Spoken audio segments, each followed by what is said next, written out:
आनंद कंद भगवान को थोड़े बोलूं है यो कथा हो एक दुईवटा नियम पालन गरेर आउनुपर्छ यहाँ हाम्रा वृद्ध बाबाहरूले मजा गफ फाँकिराख्नु भएको हुन्छ अब त मर्ने बेला भए यही त सुनेर जान हासिल गर्नु मौका मिल्दैन फेरि बात भन्दैन मान्नुस् अनि सुत्न पनि नसुत्नुस् हुन त कथा मिठो लागेर मिलेर दाइहाल्छ होइन तर भाइले बेला बेला भजन गरेर जिउँदै भएको छ यहाँहरू बन्दै नसुत्नुस् पनि बात पनि नगर्नुहोस् बात भन्ने कुरो संसारमा कति गरियो खै के पार लाग्यो त्यो बुझ्दैन यहाँ थोरै समय शान्त भएर बसौँ आत्माले शान्ति पाओस् कति गर्नु त्यो संसारका कामहरू ती बातहरू होइन अन्त नै हुँदैन यो त पुग्यो भने त फुक्यो पुग्यो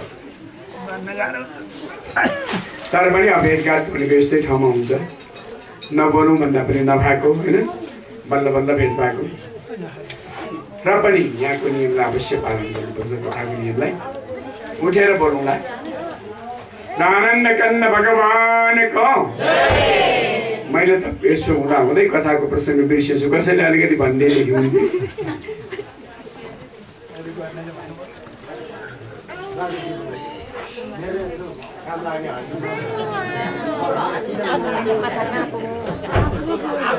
एकजनाले चाहिँ सुन्नु नै भएको छैन कमसेकम उत्तर दिनुभयो नदीची ऋषिले आफ्नो हड्डी दिने सङ्कल्प गर्नुभयो नदीची ऋषिको हड्डी ल्याएर वज्र बन्यो यहाँ शङ्का गर्नुहुन्छ महाराज परीक्षित सुखदेव स्वामीसँग त्यत्रो मन्त्रबाट उत्पन्न भएको यो पुरुष मर्यो किन नमर्ने पो उहाँले सङ्कल्प गर्नुभएको त भन्दा अलिकति भुल भयो कर्मकाण्डमा केही पनि भुल भयो भने त्यो उल्टै फल दिने भयो कर्मकाण्ड गर्ने त्यसकारण पुरोहितहरू र यजमानहरू पनि बहुत सतर्क हुन्छ यहाँ के भएछ भने इन्द्र शत्रोर विवर्ध स्व भन्ने मन्त्रले होम गर्नुभएको स्वर अलिकति मिलेन इन्द्र शत्रोर विवर्ध स्व भन्नुपर्नेमा इन्द्र शत्रोर विवर्ध अलिकति इलाई लामो भन्नुपर्नेमा अलिकति छोटो भन्नुभएको हामी त के भन्छौँ मन्त्र कताबाट बाङ्गिएको हुन्छ कता उच्चारण भएको हुन्छ कता उच्चारण भएको हुँदैन के थाहा त्यति बाङ्गिँदा त्यो अमर छोरो मर्ने भयो त्यति अलिकति बङ्गाउँदाखेरि स्वर बङ्गाउँदाखेरि त्यो नमर्ने भनेको छोरो पनि मर्नुपर्ने भयो र के भनेको छ भने दुष्टो मन्त्र स्वरतो बाणतो वा सभाग वज्रो यजमानम हिनस्ति नराम्रो गरी अशुद्ध गरी उच्चारण गरेको मन्त्र चाहे एउटा स्वर होस् अक्षर होस् पद होस् त्यसरी उच्चारण भयो भने यजमानलाई नै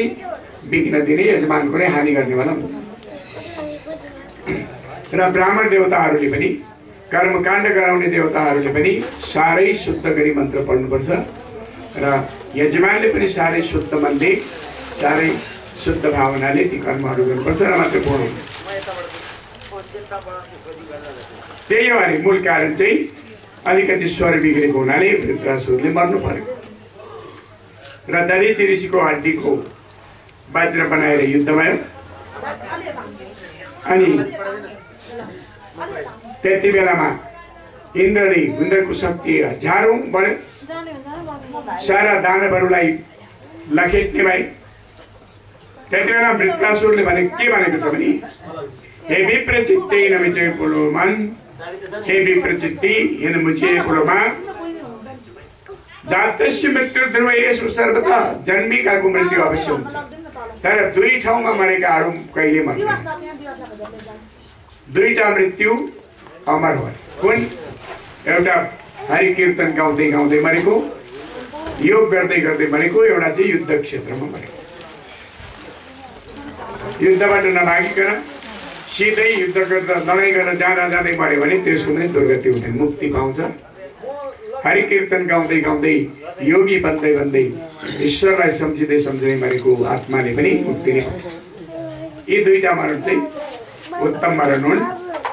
अनि किन आयो? युद्धमा मर्यो भने मर्यो। परस्परमा वाद विवाद इन्द्रसँग पनि भइरहेको थियो। एक बार इन्द्रलाई वृत्रासुरले निली त्यत्रो मुख भएको थियो, त्यो वज्र हातमै भएको हुनाले कोखो भेदन गरेर निस्किए। जब अन्तिम युद्ध हुनेवाला थियो, इन्द्र सामनेमा थिए, त्यति बेलामा वृत्रासुरले के भनेको छ भने न नाक पृष्ठम न च पारमेष्ठ्यम, भगवानसँग प्रार्थना गर्दै थिए ती इन्द्र। वृत्रासुर के भनेर भने मलाई स्वर्ग चाहिएको होइन, मलाई मुक्ति पनि ब्रह्माको लोक पनि चाहिएको होइन, मलाई पातालको आधिपत्य चाहिएको पनि होइन, योग सिद्धि चाहिएको पनि होइन, फेरि पुनर्जन्म चाहिएको पनि होइन, म त खाली भगवानको सन्निधिलाई छोडेर मलाई अरू केही पनि चाहिएको होइन। समञ्जस त्वाम विरहाय काङ्क्षे, भगवान परमात्मालाई छोडेर मलाई अरू केही पनि इच्छा छैन। भगवानसँग प्रार्थना गरेको सुने इन्द्रले। त्यहाँभन्दा अगाडि के भने, हे भगवान मलाई यस्तो बुद्धि दिनुहोस्, यस्तो स्वभाव दिनुहोस्। प्वाख नाम्रेका चराका बच्चाहरूले आमा चारो खोज्न गएका बेलामा आमाको आएको आठ सुनेर जसरी आँखा चिम गरी गरिकन मुख बाइदिन्छ, त्यस्तै प्रकारले ती चराका बच्चाहरूको मन जसरी सबै आमाको चारोमा गएको हुन्छ, आमाले ल्याएको चारोमा, मेरो मन त्यसरी नै भगवानमा जाओस्। जब गाई चर्न जान्छन् वनमा, बेलुका जब फर्किन्छन्, त्यति बेलामा टाँट्नुमा बाँधिराखेका बाछाहरू आमाले बाँ गरेर कराएको सुनेर जस्ता प्रकारले दामलाई छिनाउला चाहिँ गरेर बल गरेर आमातिर जान खोज्छन्, अरू घाँस दाना तिनको मनमा केही पनि रहँदैन, त्यस्तै प्रकारले प्रभु मेरो मन परमात्मा प्रभुमा लागोस्। जस्ता प्रकारले एउटी सती साध्वी आफ्ना पतिदेवलाई सर्वस्व मान्ने नारी आफ्ना पतिदेवको प्रवास भएको बेलामा, बाहिर विदेश गएको बेलामा अब फर्किँदै हुनुहुन्छ अरे, आज आइपुग्नुहुन्छ अरे भन्ने सुनेर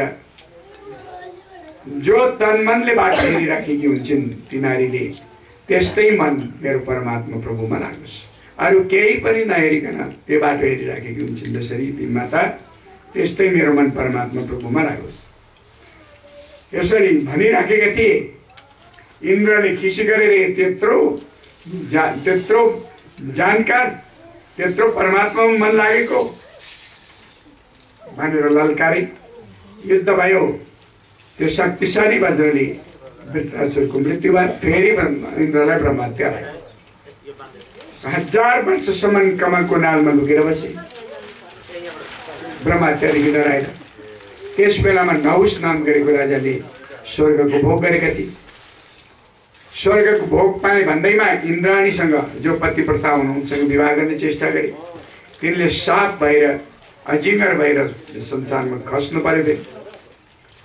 दुष्कर्मले छिटै पतन हुन्छ, त्यसमा कुनै सन्देह छैन। त्यसकारण सबैले सत्कर्म मात्रै गर्नुपर्छ।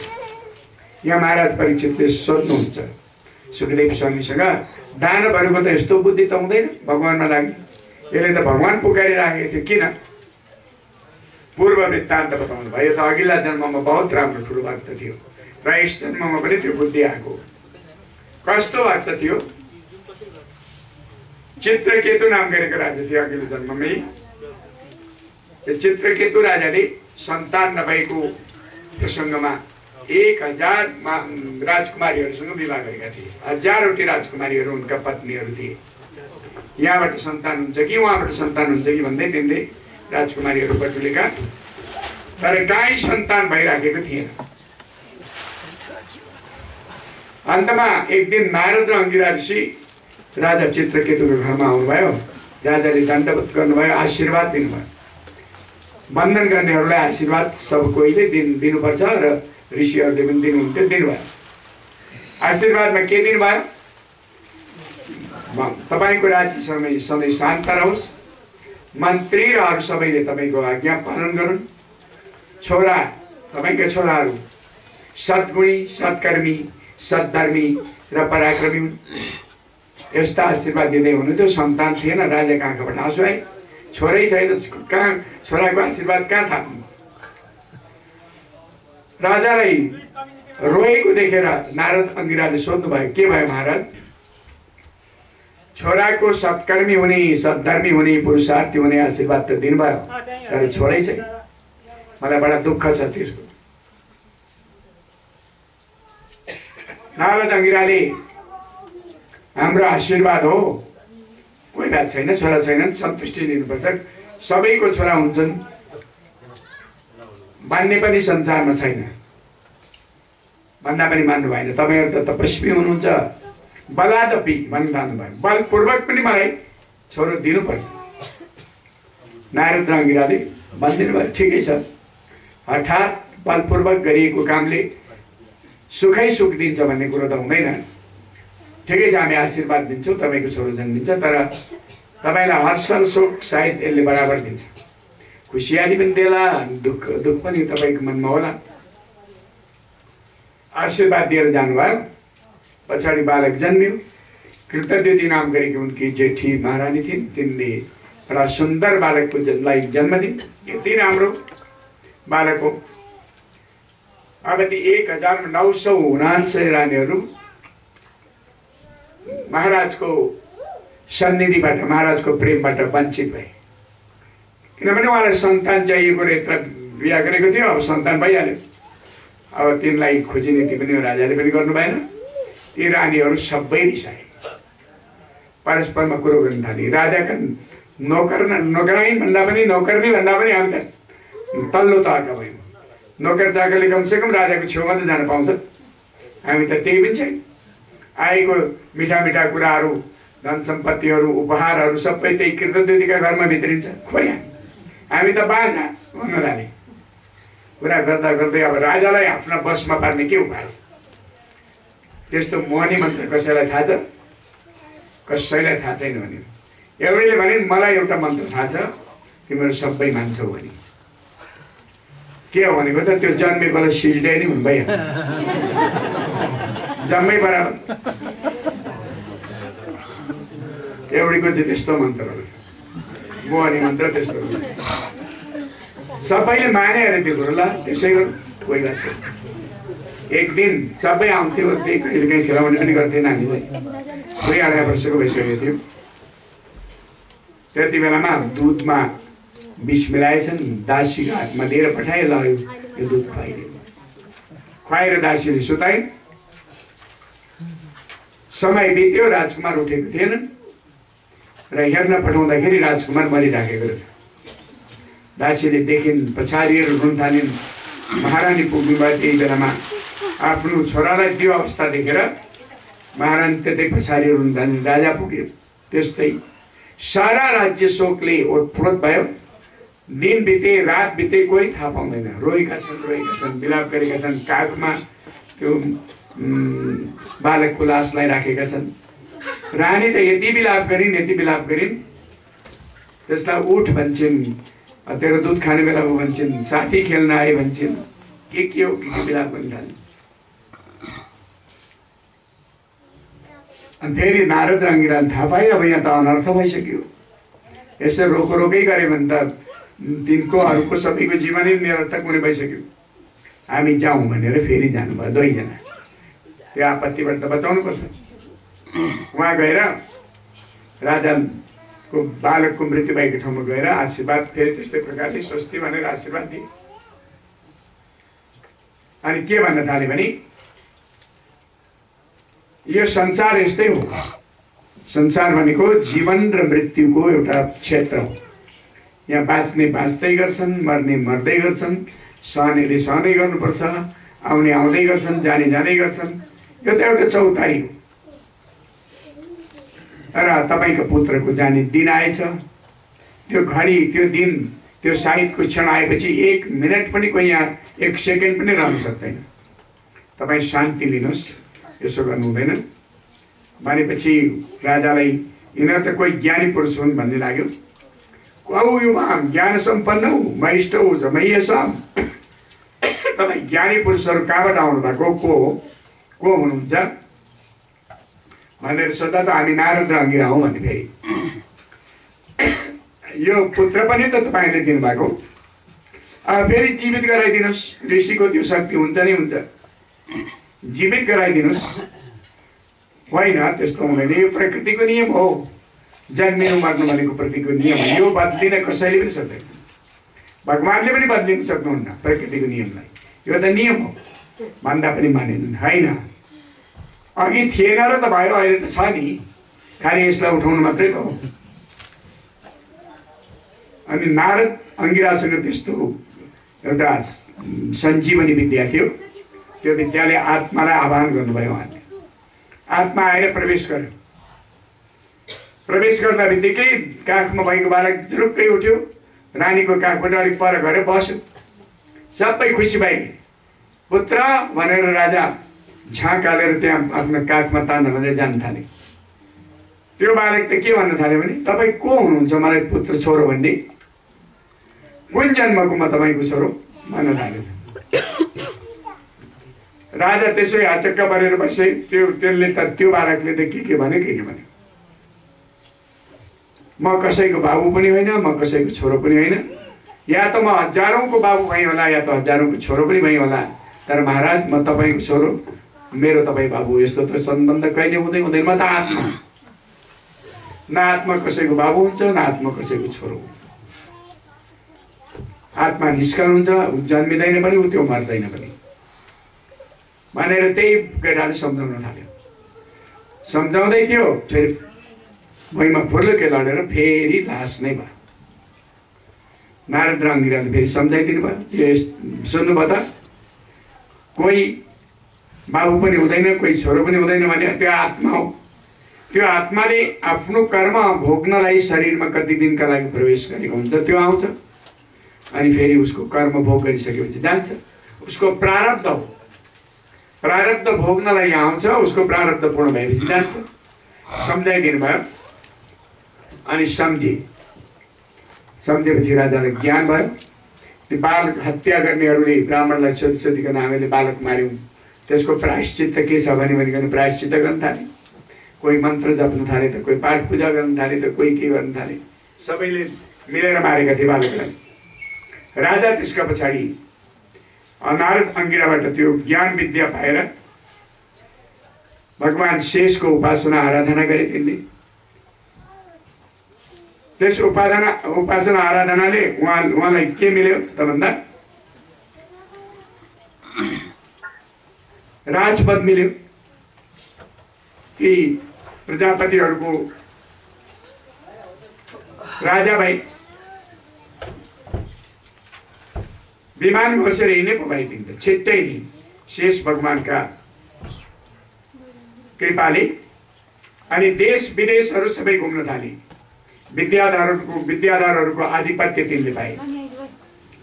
जाँदा जाँदा त ती राजा घुम्दै जाँदा विमानमा भगवान महादेव आफ्नी प्रिय पत्नी माता पार्वतीलाई आफ्नो देब्रेपट्टिको काखमा बसाएर ठुलो ऋषिको सभामा बस्नु भएको रहेछ।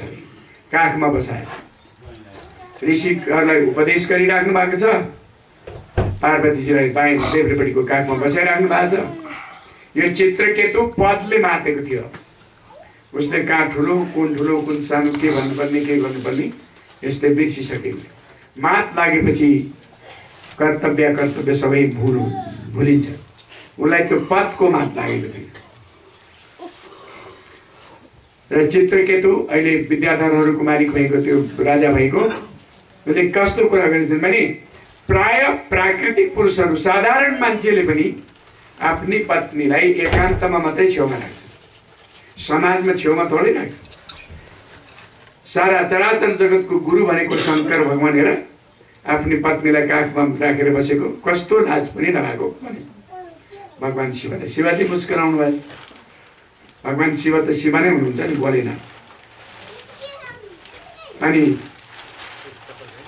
पार्वती मातालाई भने झ्वाक चलेछ। अहिलेसम्म नेत्रा ऋषि महर्षि सिद्ध महात्माहरूले के नभनेको यो मलाई शंकर भगवानलाई तिरस्कार गर्ने, यो त राक्षसको असुरको जस्तो स्वभाव भएको छ, यसले असुर भइजानुपर्छ भनेर श्राप दिनुभएको।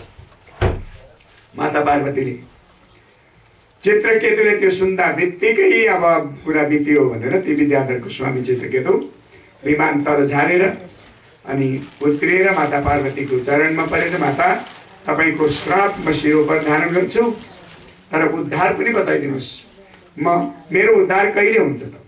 म असुर योनिमा त जाने भइहाल्यो नि त, मेरो उद्धार कहिले हुन्छ त? कसरी मेरो उद्धार हुन्छ भन्दाखेरि म अन्तकालमा फेरि तिमीलाई भगवानको सम्झना आओस् भनेर वरदान दिनुभयो।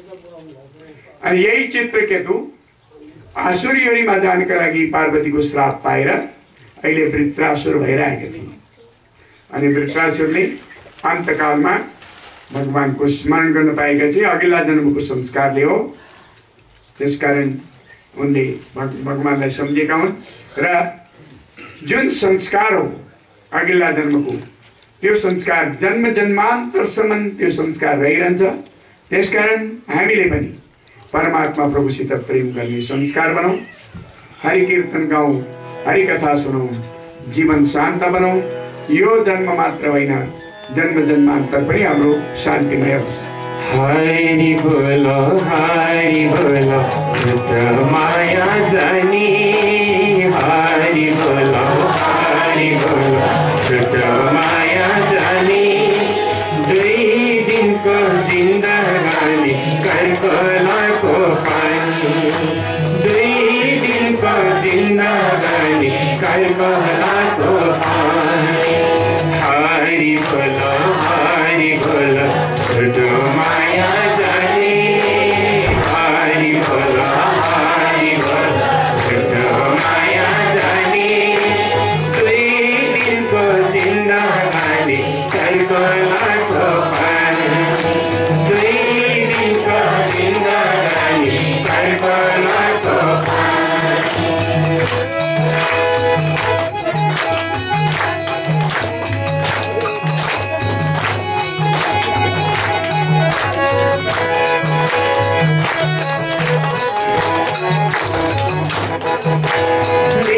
मेरो भन्छौ सबै मेरो केही छैन, मेरो भन्छौ सबै मेरो केही छैन।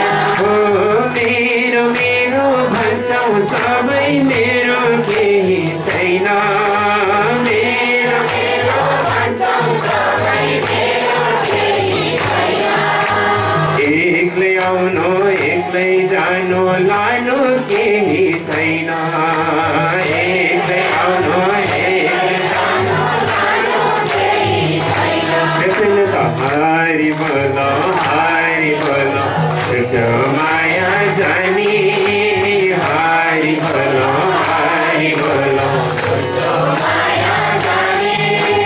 दुई दिनको जिन्दगानी करको लाको पानी, दुई दिनको जिन्दगानी करको लाको पानी।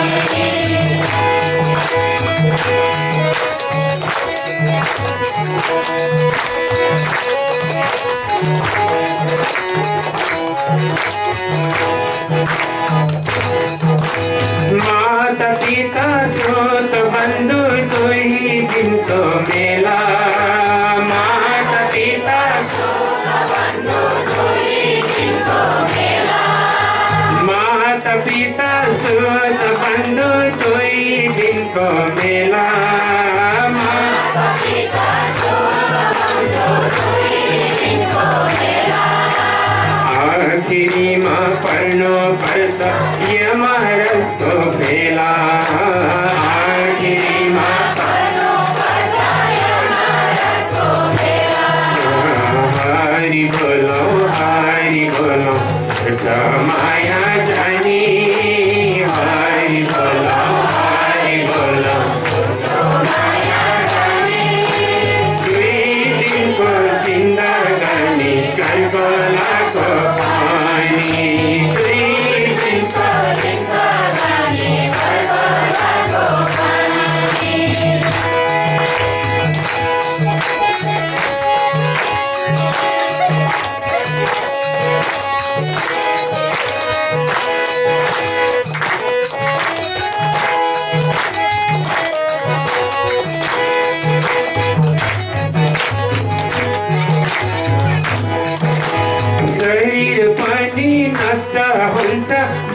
जाँदैन केही साथमा शरीर पनि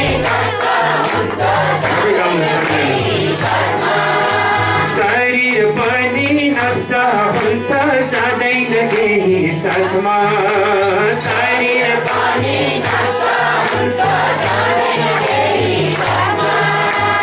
आखिरीमा आत्मा मिल्छ परमात्माको साथमा आखिरीमा हरि बोलो छुटा माया जानी हरि बोलो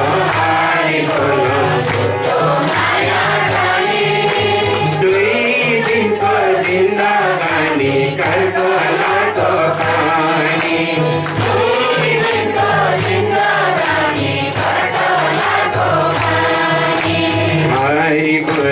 हरि बोलो छुटा माया जानी हरि बोलो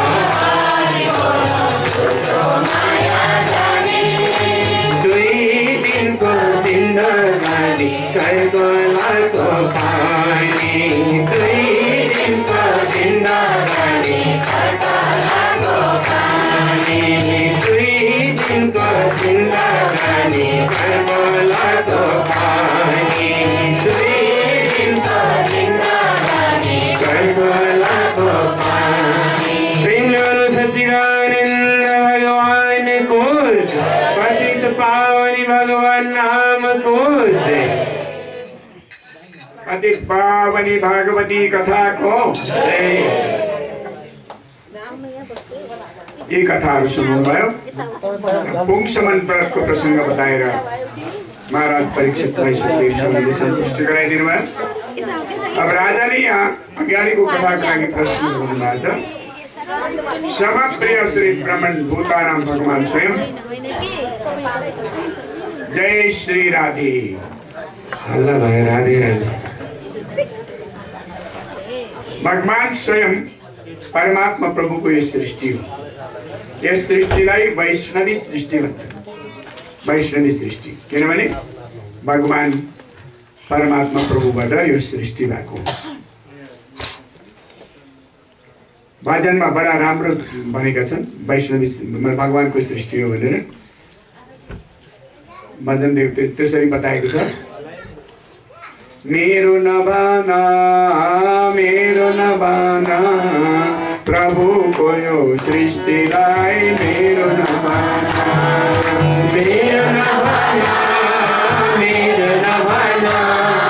प्रभुको यो सृष्टिलाई मेरो नभाना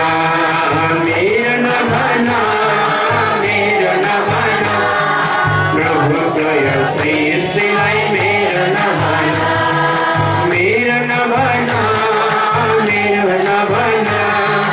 प्रभुको यो सृष्टिलाई मेरो नभाना मेरो नभाना प्रभुको यो सृष्टिलाई मेरो नभाना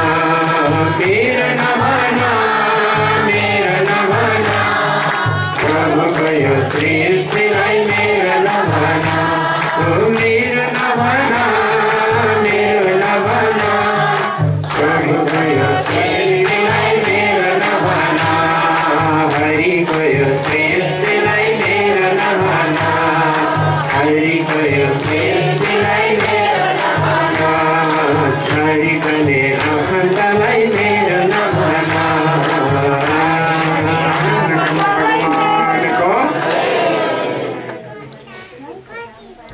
मेरो नभन्नु भगवानको भन्नु अरे के सारा भगवानको यहाँ त्यही सोध्दै हुनुहुन्छ।